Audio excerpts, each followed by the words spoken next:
Hello' বন্ধু বান্ধৱীসকল, এইবিলাক ইয়াত দেখিছেনে? এয়া আপোনাৰ পচতীয়া গছ,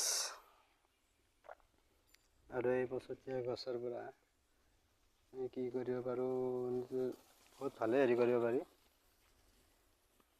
এইটো খুব ভাল বস্তু হয়, আৰু ইয়াত বহুতেই আছে।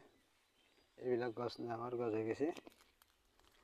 এই পচতীয়া গছ, এই পচতীয়াটো আমাৰ কিহৰ কাৰণে ভাল জানে? এই পচতীয়াটো আমাৰ পেটৰ কাৰণে বহুত ভাল। আৰু যেনেকৈ মই ইয়াত লৈছোঁ, এয়া মই এমুঠি লৈছোঁ। এমুঠিটো আজি দুপৰীয়া খোৱা নহ'ব।